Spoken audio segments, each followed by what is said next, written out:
ஆத்ம நமஸ்தே to all. மே 1 முதல் மே 8க்குள்ளாடி இந்த வீடியோவை நீங்கள் பார்க்குறீங்க.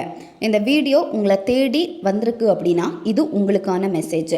உங்களுடைய லவ் லைஃப்பில் என்னென்ன நடக்க போகுது, என்னென்ன மாற்றங்கள் வரப்போகுது, உங்கள் பர்சன் உங்கள் மேலே இருக்கக்கூடிய அந்த அன்பை வெளிப்படுத்துவாங்களா, அந்த தேர்ட் பார்ட்டியுடைய நிலைமை எப்படி இருக்கும், இதை பற்றியெல்லாம் டீட்டெயில்டாக இந்த ரீடிங்கில் தெரிஞ்சுக்க போகிறோம். இந்த கார்டு எனர்ஜி கூட கனெக்ட் ஆகிறதுக்காக உங்கள் பர்சனை மனசில் நினச்சிட்டு கமெண்டில் 1111 இந்த ஏஞ்சல் நம்பரை டைப் பண்ணுங்கள். இந்த கார்டு எனர்ஜி கூட கனெக்ட் ஆகிருவீங்க. நீங்கள் எவ்வளோ இந்த ரிலேஷன்ஷிப்புக்காக உழைக்கிறீங்களோ அந்த உறவு நிச்சயமாக உங்களுக்கு திரும்ப கிடைக்கும். 3ஆம் நபர் இருக்கிறப்போ அந்த 3ஆம் நபரை பிரிக்கிறதுக்காக நிறைய முயற்சிகள் எடுத்திருப்பீங்க. 3ஆம் நபர் எப்படியாவது போயிடணும் அப்படின்னு சொல்லிட்டு அதிக ப்ரேயர் பண்ணியிருப்பீங்க. நீங்கள் அழாத்த நாள் கிடையாது. நிறைய விஷயங்கள் சாக்ரிஃபைஸ் பண்ணியிருக்கீங்க. மந்துக்குள்ளாடி உங்களுக்கு நிறைய மேஜிக் நடக்க போகுது.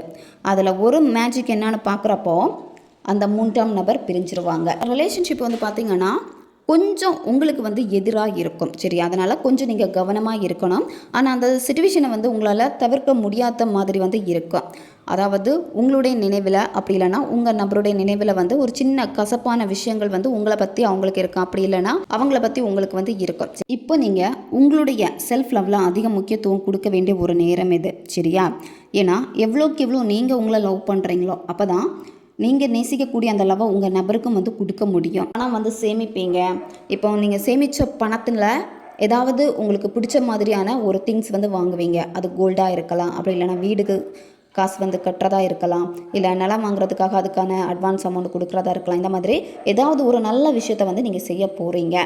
அதே மாதிரி இந்த மந்தில் உங்களுக்கு நல்ல ஒரு செலிப்ரேஷன் இருக்குது.